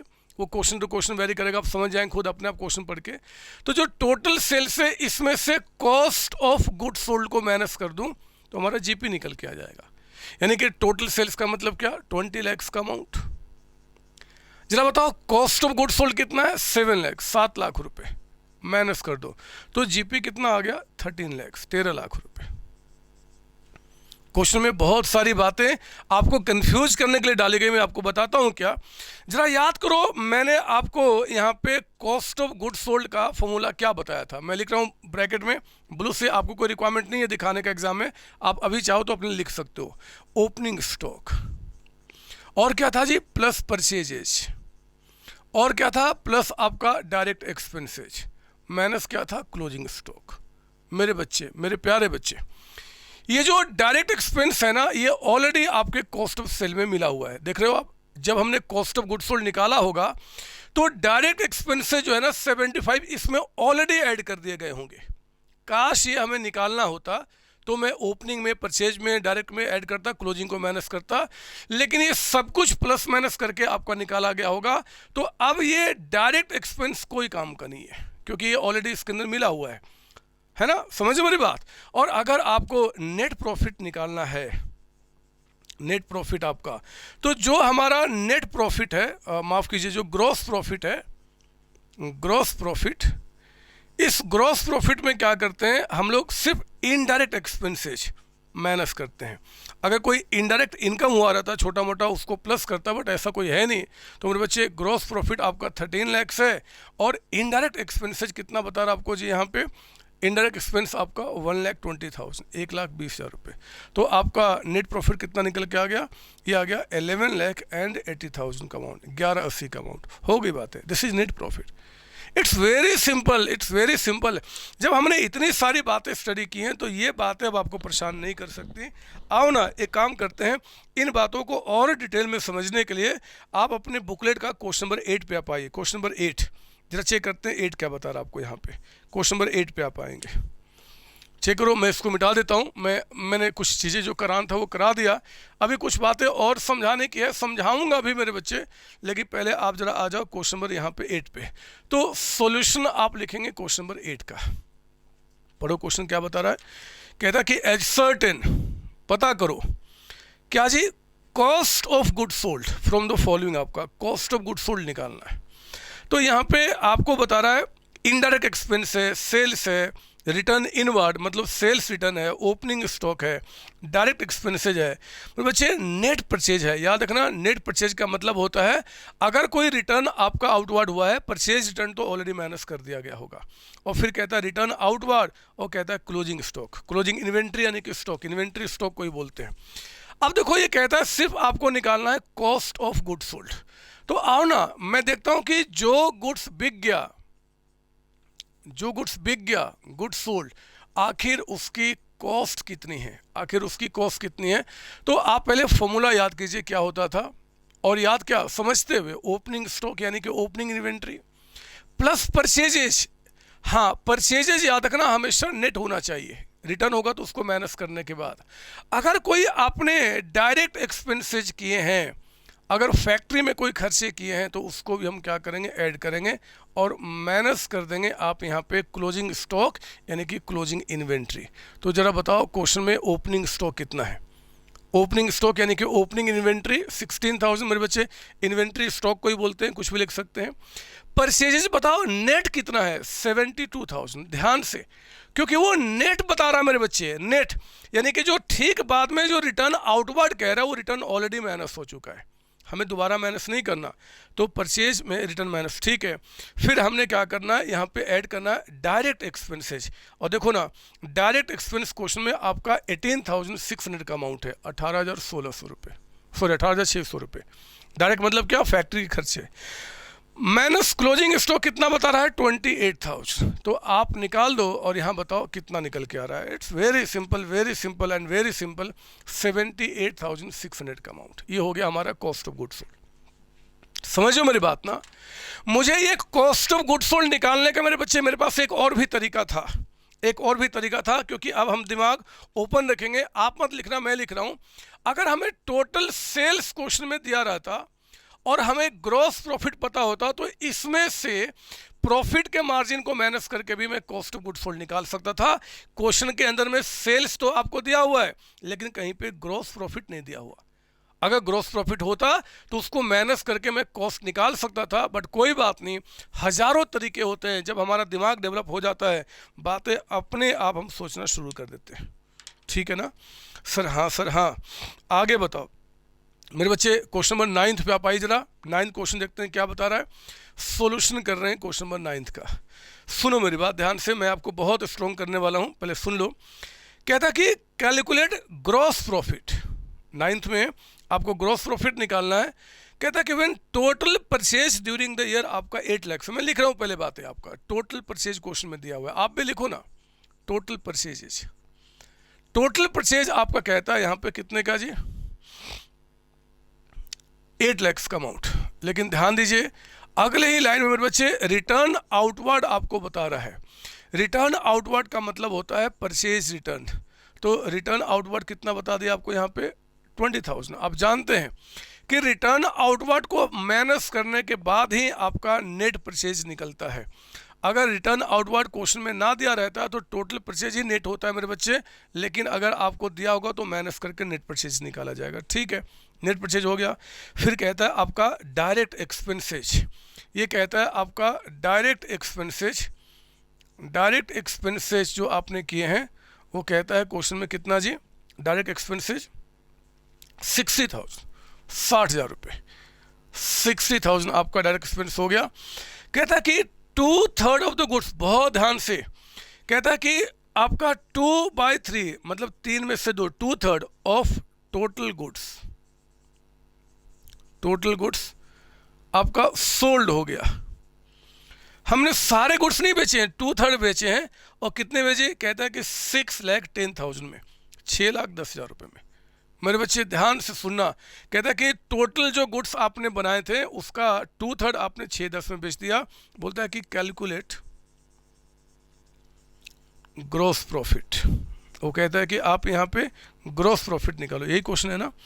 क्या निकालना था? हाँ जी, ग्रॉस प्रॉफिट। आप इसको बहुत लाइटली लो, ये कुछ भी नहीं है। मैं आपको 2 तरीके से समझाऊंगा। एक तरीका जो पहले मैं आपको यहाँ दिखा देता हूँ सॉल्यूशन में मेरे बच्चे, ट्रेडिंग अकाउंट बना के। आप कैसे भी करो, ट्रेडिंग अकाउंट से भी दिखा दूंगा, फॉर्मूला से भी दिखा दूंगा, कोई परेशानी थोड़ी ही है। ये देखो मैंने आपको दिखाया यहाँ पे कैसे निकाला जाएगा ग्रॉस प्रॉफिट। पहले आप चेक करो ओपनिंग स्टॉक है कहीं पे? नहीं सर। अगर ओपनिंग स्टॉक दिया होता तो मेरे बच्चे उस ओपनिंग स्टॉक को मैं यहाँ पे लिखता। ये नहीं है, मतलब हटा दो, नील है, ये मतलब जीरो, नील है। आप मुझे बताओ परचेजेज यानी कि जो आपका नेट परचेजेज है, परचेजेज यानी कि जो आपका नेट परचेज है वो कितना बता रहा है आपका? 7,80,000। इतने का रॉ मटेरियल आपने और परचेज किया। और जो आपने फैक्ट्री में खर्चे किए डायरेक्ट एक्सपेंसेज, मेरे बच्चे फैक्ट्री में जो खर्चे किए हैं वो कितना बता रहा है? 60,000। ध्यान देना, आपने जो सेल किया है, मतलब जो आपने सेल्स यहाँ पे किया है, वो कहता है कि सेल्स आपने 6,10,000 में किया है, 6,10,000 में, लेकिन आपने सारे गुड्स नहीं बेचे हैं, आपने गुड्स बेचे कितना, 2/3। मेरे बच्चे अगर 2/3 बिका ना तो बाकी हमारे पास बचा होगा, यानी कि क्लोजिंग स्टॉक, क्लोजिंग स्टॉक इतना बच गया होगा। अब क्लोजिंग स्टॉक बचा कितना, वो वैल्यू निकालना, हमने निकाल लेंगे, कोई बड़ी बात नहीं मेरे बच्चे। देखो मैं क्या करता हूं, मैं आपको समझा रहा हूं, मेरी बात ध्यान सुनना, एक नया फॉर्मूला और आपको मिल जाएगा, वर्किंग नोट्स। अगर कोई बोलता है कि चलो बताओ cost of goods produced during the year, during the year, जो गुड्स आप लोगों ने प्रोड्यूस किया, आप ये मत सोचना सर नया चीज आ गया, नहीं, अभी आप सीख रहे हो मेरे बच्चे, हर एक क्वेश्चन में नई बातें आएंगी, आपको सीखना होगा, लेकिन सीखने के बाद आप स्ट्रॉन्ग हो जाएंगे, फिर कोई दिक्कत नहीं आएगी। मैंने कहा कि इस पर मैं कॉस्ट ऑफ गुड्स प्रोड्यूस्ड, जो इस एक साल में गुड्स हमने बनाया उसकी कॉस्ट कितनी है, जो बनाया मेरे बच्चे। तो हमने कहा कि यार ये कैसे निकलेगा, एक तो ओपनिंग स्टॉक होता रॉ मटेरियल का, तो मैं उसको यहाँ पे ले लेता, ओपनिंग स्टॉक, जो यहाँ पे कितना है जी, नीला आपका है। पूरे वर्ष में जितने गुड्स आपने परचेज किए, परचेज का मतलब हमेशा यहाँ पे नेट होता है, वो कितना आपका हो गया, 780। फॉर्मूला में जब भी आएगा तो पूरा नेट आएगा। जो फैक्ट्री में खर्चे हमने किए हैं, डायरेक्ट एक्सपेंसेज, ये कितना आपका है, 60,000। तो मेरे बच्चे जो गुड्स हमने बनाए हैं, ध्यान देना, मैंने जो गुड्स बनाए हैं, जो सेल किया उसकी बात नहीं कर रहा, जो बनाया, तो बनाने में टोटल कॉस्ट कितना लग गया, 8,40,000 रुपये, 840। ये हो गया कॉस्ट ऑफ गुड्स प्रोड्यूस्ड, जो गुड्स हम लोगों ने बनाए हैं वो 8,40,000 के हैं, प्रोड्यूस्ड जो बनाए। लेकिन जितना बनाया ना बच्चे, उसमें 2/3 ही तो बिका है, जो सेल हुआ वो कितना है, 2/3, तो जो बच गया वो कितना है, 1/3। 2/3 का मतलब होता है कि अगर हमने 3 गुड्स बनाए हैं तो 3 में से 2 बिक गए हैं, तो बचा कितना, 1, जो बच गया, यानी कि क्लोजिंग स्टॉक आपका 1/3। 2/3 बिक गया तो 1/3 बच गया आपका, है ना। तो मुझे यहाँ पे पहले क्या करना होगा, क्लोजिंग स्टॉक की वैल्यू पता करनी होगी, हमारा क्लोजिंग स्टॉक कितना है। सर कैसे निकलेगा, इट्स वेरी सिंपल, 8,40,000 में हमने सारे गुड्स बनाए, सारे मतलब तीनों, मान लो 3 गुड्स हैं तो 2 बिक गया, और जो बच गया सब बनाने में 840, तो 840 में बचा कितना है, 1/3। कितना हो गया, चेक करो आप यहाँ पे, 8,40,000 में अगर सारे गुड्स, तो इसका 1/3 कितना आ गया मेरे बच्चे, ये आ गया, सॉरी 8,40,000 का 1/3, ये आ गया आपका 2,80,000, 2,80,000 रुपये। जो गुड्स हमने बनाए हैं वो 840 के हैं, तो स्टॉक कितने का है जी, 280 का। ये मेरे बच्चे 2,80,000 का है, 280 का क्लोजिंग स्टॉक। तो निकालो ना अब आपका ग्रॉस प्रॉफिट कितना है, जो चीज़ें मिसिंग थी हमने पता कर लिया, काम पूरा। तो चलो बताओ 6, ये कितना हो गया, 8,90,000, 8,90,000, और आपने 8,90,000 में से आप माइनस कीजिए कितना, 8,40,000, तो आपका कितना आ गया, 50,000, 50,000 रुपये का ग्रॉस प्रॉफिट आ गया। ये हमारा बैलेंसिंग फिगर है, मतलब जो यहाँ पे आपका क्लोजिंग स्टॉक मिसिंग था उसकी वैल्यू निकाल दिया। और कैसे निकाला जाएगा, इट्स वेरी सिंपल मेरे बच्चे, जो भी स्टॉक बच गया है, हमने पहले बोला कि गुड्स जो हमने बनाया वो 840 का है, तो 840 का 1/3 बच गया, तो हमने 1/3 की वैल्यू कितना, 280 निकाल दिया, काम पूरा हो गया, ठीक है ना। इसको और भी कई तरीके से जाना जा सकता है। मैं एक काम करता हूँ, मैं इस बार ना मैं इसके बिना काम करता हूँ, इसके बिना, ठीक है ना, इसके बिना, मतलब ये नहीं। सर क्या मतलब, छोड़ो मैं दूसरे क्वेश्चन में दिखा दूँ, कहीं आपको कन्फ्यूजन ना हो जाए। मैं ऐसा ही मेरे बच्चे एक क्वेश्चन और बना देता हूँ अलग से, लिखिए मेरे साथ एग्जाम्पल, लिखो जरा एग्जाम्पल आप यहाँ पे, आई थिंक 3rd होगा या 4th होगा, जो भी नंबर लिख लेना आप यहाँ पे। कहता है कि आपका परचेजेज आपका नेट, मतलब जी अगर कोई रिटर्न है तो माइनस करने के बाद वो कहता है कि 8 लाख रुपीज़ का है। फिर कहता है कि डायरेक्ट एक्सपेंसेज यानी कि फैक्ट्री में ये तो रॉ मटेरियल था, गुड्स को बनाने में 2 लाख रुपए और खर्चे हो गए आपके, ठीक है। ओपनिंग स्टॉक ये कहता है मान लो 1 लाख का अमाउंट आपका है, 1 लाख का अमाउंट। कहता है कि आपने टोटल सेल्स जो किया है, टोटल सेल्स ये क्या है, आपने मान लो 20 लाख का अमाउंट, 20 लाख का अमाउंट, और आपने जो सेल्स रिटर्न है, या चलो यही काफ़ी है टोटल सेल्स आपका, और ये पता है कितना है, ये कहता है कि 4/5 ऑफ गुड्स प्रोड्यूस्ड, जितने साल में गुड्स बने थे, जितने गुड्स हमने इस साल बनाए थे वो सारे नहीं बिके मेरे बच्चे, सिर्फ 4/5 बिका। पता है 4/5 का मतलब क्या होता है? 4/5 का मतलब अगर हमारा टोटल जो गुड्स प्रोड्यूस किया, टोटल गुड्स प्रोड्यूस्ड, अगर मान लो वो आपका 5 रुपये है, तो 5 में जो गुड्स बिक गया ना, जो बिक गया वो कितना है जी? जो गुड्स बिक गए हैं, सोल्ड हो गए, वो कितना आपका है? 4। मतलब 5 में से 4 बिक गया। तो बताओ 5 में अगर 4 बिक गया तो हमारा कितना बच गया? 1 आपका बच गया, बचा होगा ना। ये रेशियो है मेरे बच्चे कि 4/5 ऑफ द गुड्स प्रोड्यूस क्या हुआ जी? सेल हो गया। या फिर चलो आप छोटे बच्चे में पूरा लिख देता हूँ, ये कहता है कि 4/5 of goods produce sold during the year, sold during the year. ऐसे वो उसका भी मतलब वही था, बट अभी छोटे बच्चे अभी सीख रहे, मैं पूरा लिख देता हूँ। इसका मतलब होता है कि 5 गुड्स अगर बनाया है तो उसमें से 4 बिक गए हैं, 1 बच गया है आपका, ठीक है ना। तो कहता है कि आप यहाँ पे कैलकुलेट करो, कैलकुलेट क्या जी? वो कहता है कि ग्रॉस प्रॉफिट, आपको ग्रॉस प्रॉफिट निकालना है मेरे बच्चे। इस पर मैं ट्रेडिंग अकाउंट नहीं बनाऊंगा, मैं डायरेक्टली करूंगा। ये देखो मैं क्या करता हूं, मैं पहले पता करूंगा cost of goods produced during the year. जितने भी गुड्स हमने प्रोड्यूस किए हैं ड्यूरिंग द ईयर, जितने भी गुड्स हमने बनाए हैं, तो उनको बनाने में कॉस्ट कितना लगा है मेरे बच्चे। जब भी कहते हैं कॉस्ट ऑफ गुड्स प्रोड्यूस्ड, तो फैक्ट्री तक के सारे खर्चे ऐड किए जाते हैं, फैक्ट्री तक के। तो मैं क्या बोलूंगा जी? इस बार ओपनिंग स्टॉक भी है, हमने ओपनिंग स्टॉक ले लिया, ओपनिंग स्टॉक। हम इसमें ऐड करेंगे आपका परचेजेस, ध्यान रखना हमेशा नेट अगर रिटर्न होता तो माइनस करके लिखता मैं यहाँ पे, और माइनस आप करते हैं क्लोजिंग स्टॉक, सॉरी आप इसमें ऐड करते हैं अगर कोई डायरेक्ट एक्सपेंसेज हैं यानी कि फैक्ट्री के, तो वो भी खर्चे ऐड करते हैं। ये हमारा कॉस्ट ऑफ गुड्स प्रोड्यूस निकल के आता है मेरे बच्चे। Cost of goods produce sale नहीं, कॉस्ट ऑफ गुड्स सोल्ड की बात नहीं कर रहा, जो गुड्स प्रोड्यूस है उसकी कॉस्ट कितनी है। तो देखो ना ओपनिंग स्टॉक कितना है? 1 लाख रुपए, ये फैक्ट्री में लगा जी। हमने 8 लाख का और रॉ मटेरियल परचेज किया, वो भी फैक्ट्री में लगा। फैक्ट्री में 2 लाख रुपीज और मजदूरों को, वर्कर्स को हमने वेजेज पे किया होगा, बहुत सारे खर्चे किए होंगे। कितना हो गया आपका? 11 लाख मेरे बच्चे। 11 लाख रुपए जो है ना, दिस इज कॉल्ड आपका कॉस्ट ऑफ गुड्स प्रोड्यूस्ड, जो हमने प्रोड्यूस किया है उनकी कॉस्ट है during the year, during the year. ये निकल के आ गया। अब मैं एक दूसरे तरीके से बता रहा हूँ, मतलब हर एक तरीका वही है, आप एक क्वेश्चन को हजारों तरीके से कर लेना, सब में वही आंसर निकल के आएगा। अब मुझे निकालना है cost of goods sold, cost of goods sold during the year. मानता हूं कि मैंने जो गुड्स बनाए उनकी कॉस्ट इतनी है। ये देखो आप 2, 4 और ये 5 मेरे बच्चे। मान लो मैंने रेशियो के मुताबिक, ये कहता है 5 गुड्स हमने बनाए हैं, 5 गुड्स, ये 5 गुड्स हमारे हैं, 5 गुड्स हमने बनाए हैं।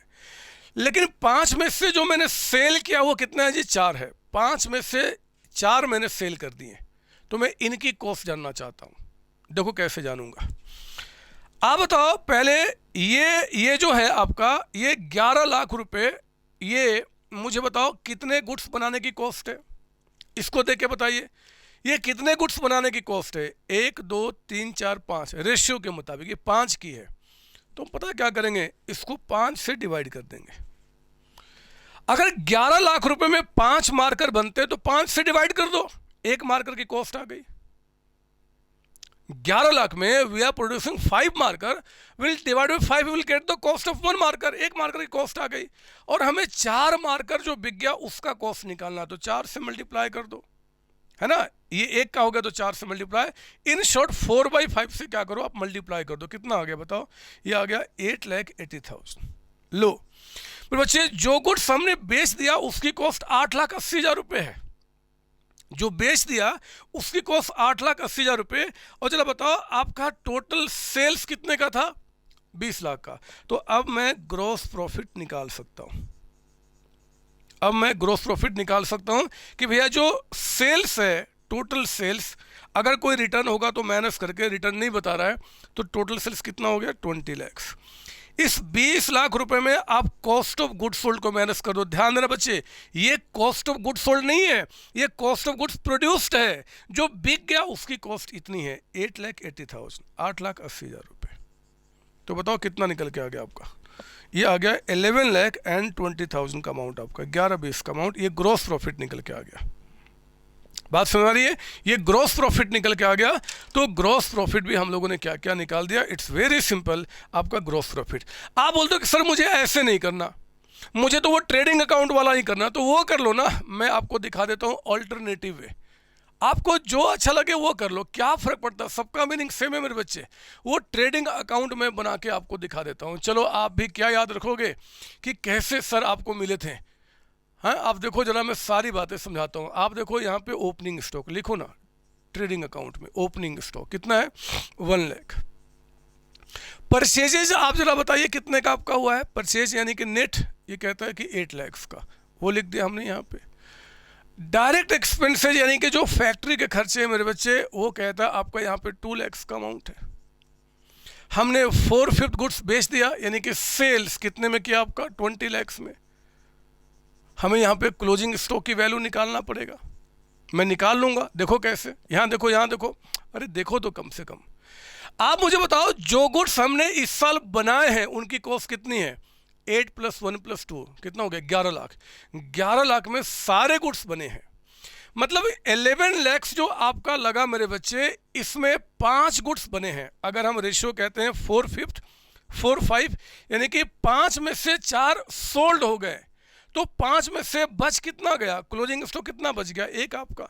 तो हम उसी की वैल्यू निकाल रहे हैं। ये 11 लाख में 5 आपने यूनिट बनाए थे, तो 11 को 5 से डिवाइड किया, 1 का निकल के आ गया, निकला ना। और क्लोजिंग स्टॉक बचा कितना है, 1, तो 1 से मल्टीप्लाई कर लो, कितना आ गया आपका, 2,20,000, 2/20 का अमाउंट है ना। यहां पे मैंने क्या किया, जो गुड्स बिका था उसी की कॉस्ट निकाल दिया, और सेल्स में से माइनस करके मैंने जीपी निकाल दिया। यहां पे मैंने क्लोजिंग स्टॉक निकालना होगा कि स्टॉक कितने का बचा है, तो हमने कहा कि भैया ये तो 5 गुड्स का कॉस्ट है, तो 1 का कितना, इतना, आप निकालो ना, जीपी आपका फिर से निकल के आ जाएगा 11,20,000। तो आपकी मर्जी, जैसे करो, कौन रोकेगा, किसकी हिम्मत है आपको रोकने की, आप कैसे भी करो, पूरे मार्क्स मिलेंगे। बात समझ में आ रही है सर? हाँ सर, और कुछ कराओ ना, आओ करते हैं। आज तो आप जो बोलो वो कराने को तैयार हूँ। जरा इलस्ट्रेशन क्वेश्चन नंबर 10 जरा देख लो, अपने बुकलेट का क्या बता रहा है, इसको मिटा दूँ मैं? सर हाँ सर, इसको मिटा दो। तो मेरे बच्चे आओ जरा, यहाँ पे मैं आपको क्वेश्चन नंबर 10 आपको दिखाता हूँ, इसको मिटाकर चेक कीजिए मेरे साथ। यहाँ पे क्वेश्चन नंबर 10 क्या बता रहा है आपको, सॉल्यूशन कराना हो, एग्जाम्पल नहीं, अब आपकी बुक का क्वेश्चन नंबर 10 पढ़ो जरा, क्या बता रहा है, पढ़ो क्या बता रहा है 10th में। ओपनिंग स्टॉक आपका 30,000 है, परचेज कहता है 54,600, एक्सपेंसेज ऑन परचेज 6,000 रुपये, सेल्स कहता है expenses on sale, closing stock बोलता है कि कॉस्ट ऑफ गुड सोल्ड निकालो एंड ग्रॉस प्रॉफिट। क्यों बताओ, ये क्वेश्चन मुझे समझ में नहीं आ रहा है। अगर हमें कॉस्ट ऑफ गुड सोल्ड निकालना है क्वेश्चन में, तो एक तो ओपनिंग स्टॉक यानी कि 30,000, मैं डायरेक्टली कर रहा हूँ, एग्जाम में आप पहले फॉर्मूला लिखना, मैं डायरेक्टली, प्लस परचेजेज। आप बताओ परचेज कितने का है, तो 54,600। कोई परचेज रिटर्न है क्या, नहीं सर, होता तो मैं माइनस कर देता। फिर ऐड करो डायरेक्ट एक्सपेंसेज, मतलब एक्सपेंसेज ऑन परचेज, फैक्ट्री के टाइम का खर्च, ये हो गया मेरे बच्चे। ये opening plus purchase plus factory खर्चे माइनस क्लोजिंग स्टॉक, वो कितना बता रहा है, 36,600। ध्यान दीजिए, ये जो एक्सपेंसेज ऑन सेल्स दिया हुआ है वो फैक्ट्री के खर्चे नहीं है, वो तो इनडायरेक्ट होते हैं और वो कंसिडर नहीं किए जाएंगे। तो हमने क्या किया, यहाँ निकाला cost of goods sold. Cost of goods sold मेरे बच्चे, अगर मैं इस 3 को सिर्फ ऐड करता, क्लोजिंग स्टॉक को माइनस नहीं करता, तो कॉस्ट ऑफ गुड्स प्रोड्यूस निकल के आता। लेकिन यहाँ पे क्या हुआ, इन तीनों को ऐड किया, इसको माइनस किया, तो कॉस्ट ऑफ गुड्स सोल्ड निकल के आ गया, है ना। जो गुड्स बेच दिया उसकी कॉस्ट कितनी है, तो आओ जरा देखते हैं। 30,000 प्लस 54,600 प्लस आपका 6,000 और माइनस आपका 36,600, तो मेरे बच्चे ये निकल के आ गया 54,000 कॉस्ट ऑफ गुड सोल्ड हो गया। कहता है कि ग्रॉस प्रॉफिट निकालो। ग्रॉस प्रॉफिट तो आप जानते हो, तो अगर हमें ग्रॉस प्रॉफिट निकालना है तो हम टोटल सेल्स यानी कि जो हमारा नेट सेल्स होगा उसमें से COGS cost of good sold को माइनस कर देंगे। चेक करो नेट सेल्स कितने का है, 90,000 90,000 रुपये, और कॉस्ट ऑफ गुड सोल्ड कितना निकाला 54,000, तो कितना बच गया 36,000। GP आ गया। बहुत सिंपल है, बहुत सिंपल है मेरे बच्चे, बहुत सिंपल है। और आप ध्यान देना, ये सब जो बातें मैं आपको समझा रहा हूँ इसका बहुत बहुत बहुत ज़्यादा एप्लीकेशन आपका ग्रुप 12 क्लास में है। एक चैप्टर आएगा रेशियो एनालिसिस, वहाँ पे सब बातें आपको पता होनी चाहिए। तो हम 12वीं क्लास का थोड़ा वेट करेंगे, सारी बातें आज सीख लेंगे जी। 11 क्वेश्चन चेक कीजिए आप अपने बुक का। 11 क्वेश्चन मैं यहीं पे करा देता हूँ। 11 क्वेश्चन सॉल्यूशन कर रहे हैं 11 का। देखो जरा क्या बता रहा है। ओपनिंग स्टॉक है, सेल्स है, कैरेज इनवर्ड है, कैरेज इनवर्ड आपका है, फिर कहता है आपका सेल्स रिटर्न है, ग्रॉस प्रॉफिट है, परचेज रिटर्न है, बोलता कि क्लोजिंग स्टॉक निकालो, और कहता है कि cost of good sold. Sir ये कैसे? बहुत सिंपल है, बहुत सिंपल। मैं आपको दिखाता हूँ, देखो कैसे किया जाएगा। पहले ना जब मुझे क्वेश्चन समझ में नहीं आता ना तो मैं क्वेश्चन को बड़े प्यार से अपने रजिस्टर में लिखता हूँ, मेरा दिमाग काम करना शुरू कर जाता है। ओपनिंग स्टॉक बता रहा है 15,000। मेरे बच्चे सेल्स जो आपको क्वेश्चन बता रहा है वो कहता है कि 48,000, सेल्स कहता है आपका 48,000। कैरेज इनवर्ड, तो यहाँ लिखा कैरेज इनवर्ड, मतलब जो भाड़ा पे क्या होगा रास्ते का अपने, इनवर्ड फैक्ट्री खर्चे हैं 3,000। सेल्स रिटर्न, ध्यान से, सेल्स रिटर्न जब भी क्वेश्चन में सेल्स रिटर्न दिया रहेगा तो यहाँ पे सेल्स कह दे, टोटल सेल्स कह दे, ग्रॉस सेल्स कह दे, सबका मतलब यहाँ पे ग्रॉस सेल्स ही होगा। यानी कि जब तक यहाँ नेट ना कह दे, तो अगर नेट कह देता तब तो ये माइनस हो चुका है, सिर्फ सेल्स कह रहा है यानी कि अभी इसको माइनस करना है, ठीक है ना। ग्रॉस प्रॉफिट क्वेश्चन में कितना दे रहा है जी, ये कहता है आपका 18,000। परचेजेज बता रहा आपको मेरे बच्चे, परचेजेज कितना है 30,000। परचेज रिटर्न बता रहा। सर ये क्या करो, ऐसे ही मेरे बच्चे जब मुझे कुछ समझ में नहीं आता मैं उसको लिखता हूँ आपसे, मेरा दिमाग काम करना शुरू कर देता है। मेरा मतलब आपकी बात कर रहा हूँ। 2700 कहता कि कैलकुलेट करो क्लोजिंग स्टॉक, मुझे क्लोजिंग स्टॉक निकालना है, एंड कहता है कि कॉस्ट ऑफ गुड सोल्ड। चलो मैं बुक को हटा देता हूँ, अब मेरी बातें सुने ध्यान से। मैंने क्या करना होगा सॉल्यूशन में, मुझे ज़्यादा समझ में जब बातें नहीं आती तो मैं ट्रेडिंग अकाउंट बना लेता हूँ। ये तरीका इट्स वेरी सिंपल, क्योंकि हमने बहुत सारे क्वेश्चन की प्रैक्टिस इसमें कर ली है ना। आप देखो क्या करूँगा, लिखो ना ओपनिंग स्टॉक यहाँ पे, ओपनिंग स्टॉक यहाँ, ये कितना बता रहा है 15,000, 15,000 रुपये। ग्रॉस सेल्स मेरे बच्चे, सेल्स यानी कि ग्रॉस सेल्स लेस रिटर्न। आप अब बड़े हो चुके हो, बताओ नेट कितना हो गया, सेल्स में रिटर्न माइनस करके 45,000। ये जो आपका नेट सेल्स है, ये नेट कितना निकल के आ गया जी 45,000। मैं दोबारा रिपीट करता हूँ, वो सेल्स कह दे, ग्रॉस सेल्स कह दे, टोटल सेल्स कह दे, तीनों में से कुछ भी। अगर सेल्स रिटर्न दिया है तो फिर ये ग्रॉस माना जाएगा, लेकिन अगर यहाँ पे नेट कह देता तो फिर ये दोबारा माइनस नहीं किया जाएगा, क्योंकि ऑलरेडी माइनस करने के बाद नेट निकलता है। तो ठीक है जी 45,000। कैरेज इनवर्ड यहाँ चला गया मेरे बच्चे, डायरेक्ट एक्सपेंसेज है। कैरेज इनवर्ड कितना है 3,000। ग्रॉस प्रॉफिट लास्ट में यहाँ लिखिए, कितना बता रहा आपको 18,000, ये भी हो गया। परचेज और रिटर्न मतलब नेट परचेज, यहाँ लिखो, परचेज में रिटर्न को माइनस करके नेट परचेज कितना हो गया, तो 30,000 माइनस 2,700 कितना हो जाएगा 6,300, सॉरी 27,300, 27,300 है ना। आप ध्यान से अगर क्वेश्चन में देखो मेरे बच्चे, ध्यान से, तो क्वेश्चन में सारी बातें पता है ट्रेडिंग अकाउंट का, एक्सेप्ट आपको closing stock, except closing stock. तो पहले के क्वेश्चन में वो कहता था कि जो गुड्स बिक गया 2/3 3/4 ऐसा कुछ भी इस बार नहीं बोल रहा है। उसने क्या किया, आपको ओपनिंग, परचेज, कैरेज, जीपी भी बता दिया, सेल सब बता दिया इसको छोड़ के, तो बैलेंसिंग फिगर क्लोजिंग स्टॉक हो जाएगा। अरे किसी अकाउंट में आने वाली सारी बातें आपको पता है, एक बात छोड़ के, तो फिर वही उसका वैल्यू होगा। बताओ क्लोजिंग स्टॉक कितना, तो आपका 15,000 प्लस 27,300 प्लस 3,000 प्लस आपका 18,000 और माइनस आपका वहाँ 45। तो मेरे बच्चे ये आ गया आपका कितना जी, 18,300, 18,300 रुपये। ये क्लोजिंग स्टॉक की वैल्यू निकल के आ गई। और अगर आपको कॉस्ट ऑफ गुड्स सोल्ड निकालना है, क्योंकि क्वेश्चन ने पूछा है, तो मैं इस क्वेश्चन में क्या करता हूं, दो तरीके से बता देता हूं। मेथड 1, पहला तरीका। अब आप ध्यान से मेरी बातें सुनना, कुछ कन्फ्यूजन होगा तो आज की पूरी क्लास जहां से रेशियो बताना शुरू किया तो वहां से आप पढ़ना शुरू करो, बातें समझ में आ जाएंगे दोबारा। कॉस्ट ऑफ गुड्स सोल्ड कैसे निकालते हैं, ओपनिंग स्टॉक प्लस क्या लेंगे, नेट परचेजेज, परचेजेज यानी कि नेट आपका, प्लस लेते हैं डायरेक्ट एक्सपेंसेज, डायरेक्ट एक्सपेंसेज आपका है ना, और माइनस करते हैं क्लोजिंग स्टॉक, तो आ जाता है cost of goods sold. Opening stock 15,000, purchase आपका 27,300, कैरेज इनवर्ड मतलब डायरेक्ट आपका 3,000 और माइनस क्लोजिंग स्टॉक 18,300। बताओ कितना निकल के आ गया,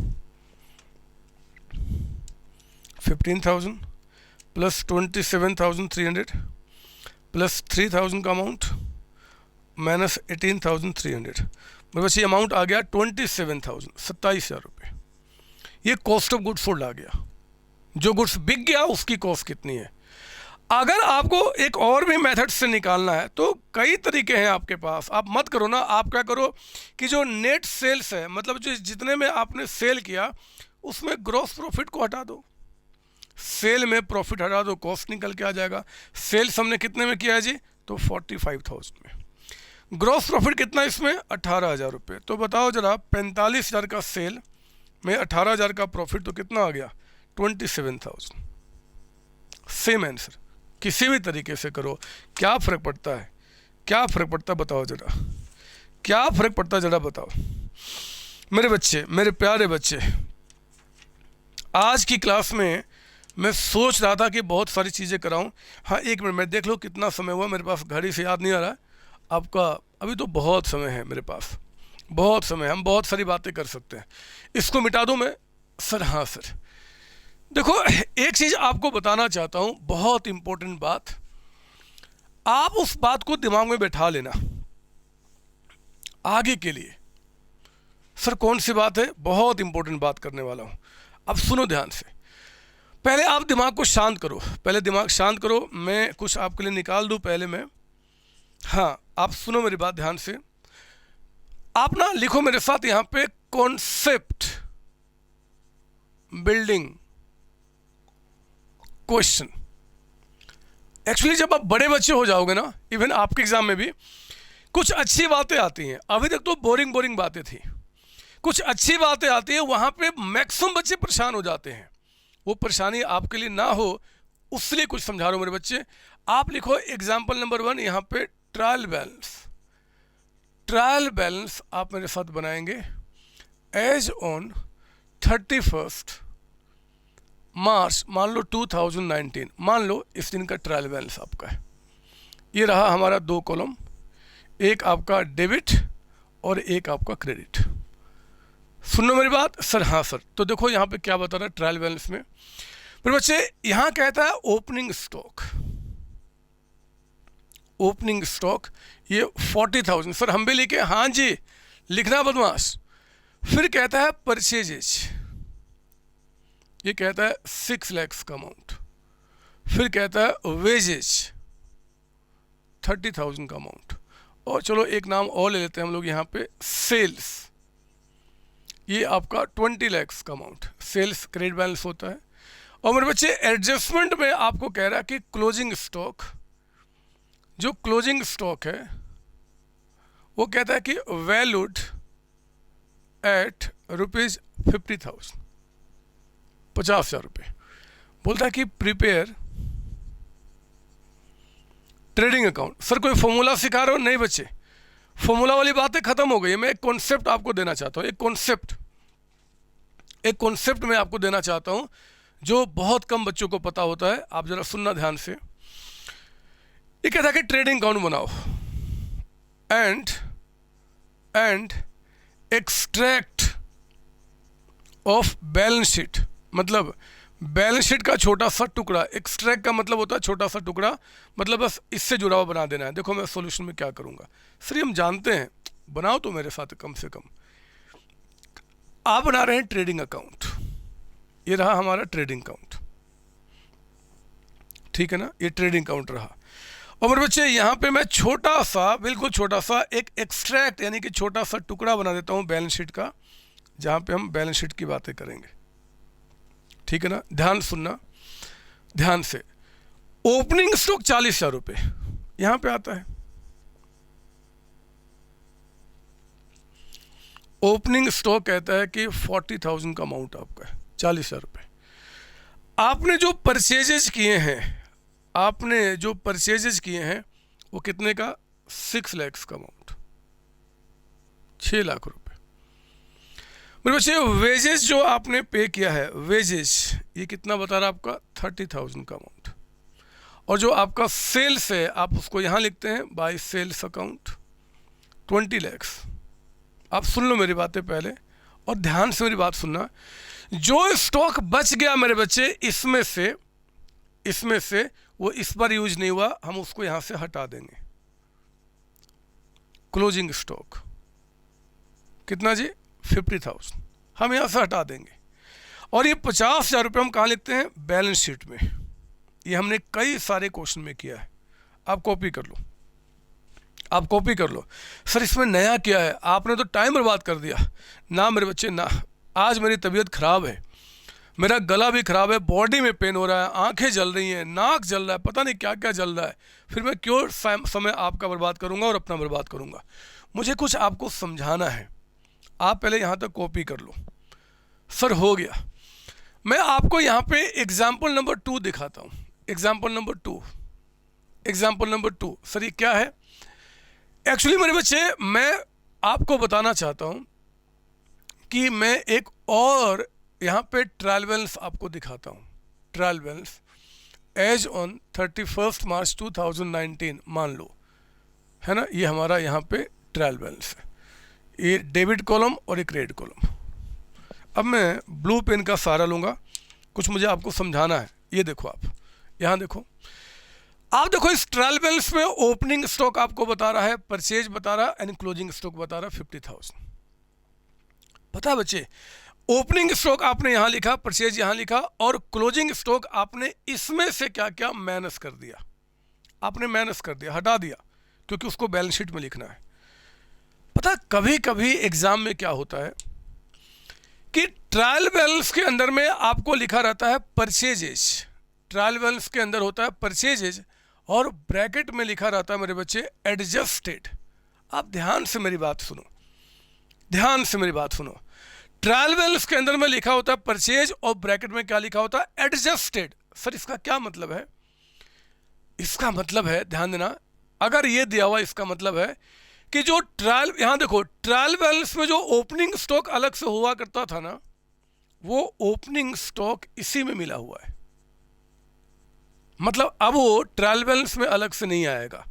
कितना जी? 40,000 मेरे बच्चे इसी में मिला हुआ है। ये 40,000 का अमाउंट प्लस परचेजेज, यानी कि जो आपका परचेजेज है कितने का जी? 6 लाख का मेरे बच्चे, वो भी इसके अंदर में ऐड हुआ पड़ा है। यानी कि अब ये भी आपका ट्रायल बैलेंस के अंदर में नहीं आएगा, ये भी इसमें मिला हुआ है। परचेज एडजस्टेड, नेट नहीं है, परचेज एडजस्टेड है। इसका मतलब है कि ओपनिंग स्टॉक परचेज इसमें ऐड हुआ पड़ा है, और ये जो क्लोजिंग स्टॉक जो आप यहाँ पे माइनस किया करते थे ना, इसमें से जो क्लोजिंग स्टॉक माइनस किया करते थे मेरे बच्चे, वो ऑलरेडी इसमें माइनस किया हुआ है। क्लोजिंग स्टॉक कितना जी? 50,000, तो 50,000 रुपये मेरे प्यारे बच्चे, ये टॉपिक मैं आपको दोबारा समझाऊंगा जब मैं फाइनल अकाउंट विथ एडजस्टमेंट सिखाऊंगा, लेकिन क्योंकि ये भी आपके सिलेबस में यहाँ पे कवर्ड है, मैं आपको समझा दूं कि अगर क्वेश्चन के अंदर में ट्रायल बैलेंस में कहता है कि परचेज और ब्रैकेट में एडजस्टेड, तो आप ये ध्यान रखना, इसका मतलब कि ओपनिंग स्टॉक इसमें ऑलरेडी ऐड हो चुका है, परचेज भी ऐड हो चुका है, और अगर कुछ क्लोजिंग स्टॉक है, क्लोजिंग स्टॉक जो आप यहाँ पे माइनस क्या करते थे वो ऑलरेडी इसमें से माइनस हो चुका है, उसको बोलते हैं परचेज एडजस्टेड। और उस केस में ध्यान रखना, यहाँ से तो माइनस हो चुका है, समझ में आ रहा है, लेकिन क्लोजिंग स्टॉक कहाँ जाता है? बैलेंस शीट में। तो मेरे बच्चे उस केस में क्लोजिंग स्टॉक नीचे ना बता के वो ट्रायल बैलेंस के अंदर बताएगा। मैं लिख देता हूँ, ये क्लोजिंग स्टॉक है, कितने का बता रहा है वो? 50,000 का, तो आपको 50,000 यहाँ पे, क्योंकि जो स्टॉक एंड में बचा हुआ है वो हमारा एसेट्स है, और एसेट्स का डेबिट बैलेंस होता है, तो हम आपको डेबिट में दिखाएंगे। बताओ ये कितना हो गया? 640 माइनस 50, यहाँ पे 5,90,000, 5,90,000 रुपये, ये हो गया। उसके बाद अब कौन सा बच गया जी? वेजेज, वो दिखेगा यहाँ पे, वेजेज दिखेगा 30,000। सर नहीं समझ में आया, अभी समझाऊंगा, थोड़ा लिखो तो आप। सेल्स भी आपका दिखेगा, सेल्स कितना? 20 लाख, वो ऑलरेडी ट्रायल बैलेंस में दिखेंगे। अब कहता है कि prepare trading account and extract of balance sheet. अभी ये फर्क दिमाग में मत आने दो, जितना बोल रहा हूं उतना सुनो, आप उतना समझो। जब भी क्वेश्चन कहता है कि परचेज एडजस्टेड, इसका मतलब है, जो मैं लिख रहा हूं वो एग्जाम में नहीं बोलेगा, इसका मतलब है कि ओपनिंग स्टॉक इसमें ऑलरेडी मिला हुआ है, परचेज भी मिला हुआ है, और क्लोजिंग स्टॉक इसमें से माइनस हो चुका है। सर जब क्लोजिंग स्टॉक इसमें से माइनस हो गया तो फिर ट्रायल बैलेंस में क्यों दिख रहा है? क्योंकि मेरे बच्चे अब वो एसेट्स ग्रुप में तो दिखेगा। मानता हूं कि वो एक्सपेंस नहीं हुआ, बट एसेट्स तो है, वो बैलेंस शीट में दिखेगा ना, इसलिए दिखाना पड़ेगा। मैं आपको सॉल्यूशन में यहां पे बनाता हूं ट्रेडिंग अकाउंट। लिखिए आप यहां पे ट्रेडिंग अकाउंट, और आप छोटा सा बनाएंगे बैलेंस शीट का एक्सट्रैक्ट। देखो मैं क्या करूंगा, लिखो यहां पे आ जाएगा परचेजेज, और ब्रैकेट में क्या जी? एडजस्टेड। कितना बता रहा है? 590। मेरे बच्चे 5,90,000।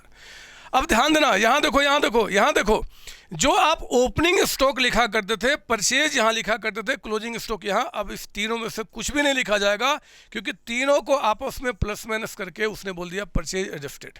और याद रखना, जब भी ये नाम दिया रहेगा, जब भी मेरे बच्चे परचेज एडजस्टेड नाम दिया रहेगा, तो गारंटी के साथ अब इस ट्रायल बैलेंस में ओपनिंग स्टॉक नहीं बताएगा। सर क्यों नहीं बताएगा? क्योंकि ओपनिंग स्टॉक ऑलरेडी इसमें ऐड हो चुका है, तो दोबारा क्यों बताऊंगा? हाँ, क्लोजिंग स्टॉक माइनस हो चुका है, क्योंकि वो खर्चा नहीं है, क्योंकि वो एसेट्स है, इसलिए मेरे बच्चे वो अभी ट्रायल बैलेंस में दिखेगा। अब क्लोजिंग स्टॉक नीचे नहीं, ट्रायल बैलेंस में दिखना शुरू हो जाएगा। तो अब हमने क्या किया? परचेज लिख दिया। हाँ, क्लोजिंग स्टॉक सीधे कहाँ जाएगा? बैलेंस शीट में। आपको दोबारा यहाँ माइनस नहीं करना, आपको यहाँ लिखना है जी 50,000 रुपये, क्योंकि हमारा एसेट्स है। वेजेज आपका यहाँ चला गया, वेजेज कितने का? आपका 30,000 का। और जो सेल्स आपका है वो यहाँ चला गया, कितने का जी? 20 लाख का, 20 लाख रुपए। तो आप इसको माइनस करके आप यहाँ पे ग्रॉस प्रॉफिट निकाल लेंगे। कितना निकल के आ जाएगा जी? वही जो यहाँ निकल के आया था, नहीं निकला था, जो भी आ जाएगा, यानी कि कितना? 13,80,000। ये तरीका होता है। मैं तो सिर्फ इतना बताना चाहता हूँ कि अगर एग्जाम में क्वेश्चन आ गया और कहता है कि परचेज और ब्रैकेट में एडजस्टेड, तो आपका दिमाग बोलना शुरू कर दे कि ऑलरेडी इसमें ओपनिंग स्टॉक ऐड हो चुका है, इसलिए दोबारा ट्रायल बैलेंस में ओपनिंग स्टॉक नहीं होगा। क्लोजिंग स्टॉक का वैल्यू भी यहाँ पे माइनस हो चुका है, इसलिए वो यहाँ पे नहीं आएगा, बट क्लोजिंग क्योंकि एसेट्स वो बैलेंस शीट में जाएगा, और आपका वो हमेशा क्लोजिंग स्टॉक ट्रायल बैलेंस में दिखना शुरू हो जाएगा। बात समझ आ रही है? अभी चिंता नहीं करना, इस पर और भी बहुत सारी बातें आगे सिखाऊंगा, बस थोड़ा बहुत दिमाग में बैठा लो। आप जरा एक बार अपने बुकलेट का क्वेश्चन नंबर 7 जरा चेक करो। 7 क्वेश्चन। सर क्या चैप्टर एंड हो जाएगा? नहीं मेरे बच्चे, आज एंड नहीं होगा। अगर होता तो भी नहीं होने देता, क्योंकि मुझे बहुत सारी कलाकारी इस क्वेश्चन में भी आपको समझाना है, इस चैप्टर के अंदर में। तो अब आइए 7 क्वेश्चन चेक करते हैं। पढ़ो ना क्या बता रहा है। बोलता है कि prepare trading account for their ending on 31 March 2019। Trading account बनाना है। लो, एडजस्टेड परचेज। मेरे बच्चों ये कहता है कि आप ट्रेडिंग अकाउंट बनाओ, ट्रेडिंग अकाउंट। तो ठीक है, आओ ना बनाते हैं। वो कहता है कि आपका एडजस्टेड परचेज का मतलब होता है कि ओपनिंग स्टॉक जो है इसमें ऐड हो चुका है, परचेज ऐड हो चुका है, क्लोजिंग स्टॉक ऑलरेडी माइनस हो चुका है। वो अमाउंट कहता है कि 11 लाख रुपए आपका, 11 लाख।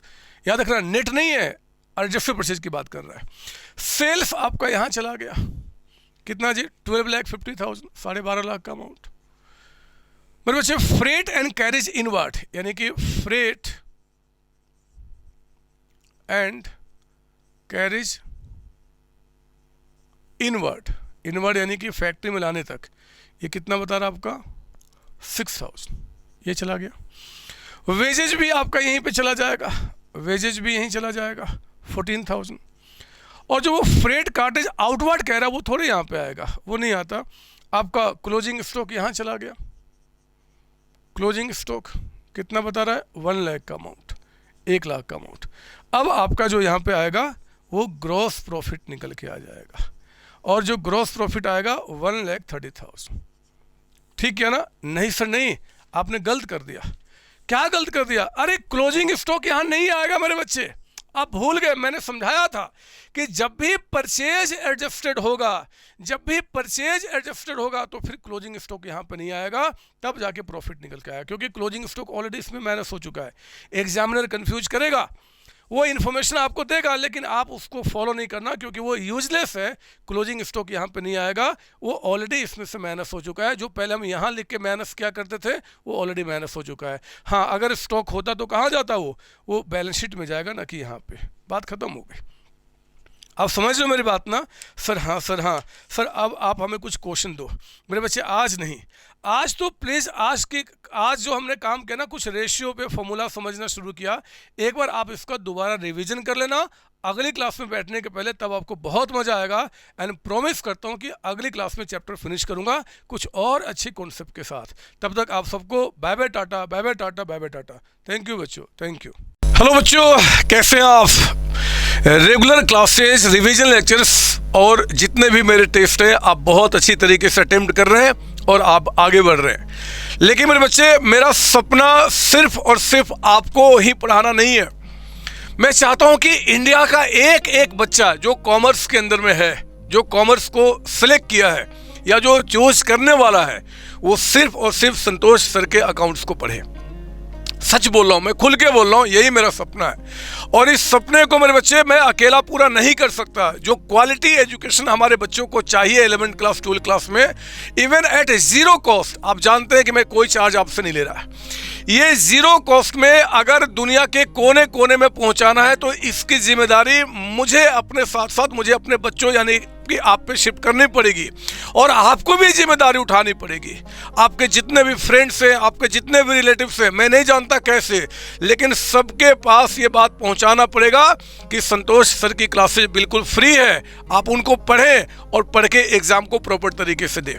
किसी भी ट्यूशन की रिक्वायरमेंट नहीं है, किसी भी ट्यूशन की रिक्वायरमेंट नहीं मेरे बच्चे। एक एक कॉन्सेप्ट को, एक एक थ्योरी को, एक एक प्रैक्टिकल को मैंने कवर किया, आप इस बात को जानते हैं। आगे का बेड़ा आपको उठाना पड़ेगा। इस इंडिया में जितने भी कॉमर्स के बच्चे हैं उनको बताना होगा कि आप संतोष सर के चैनल पे आएँ और 11th 12th क्लास की एक एक क्लास को प्रॉपर तरीके से स्टडी करें। आपको ये करना पड़ेगा और करना पड़ेगा। ये करना पड़ेगा मेरे बच्चे। All the best, thank you.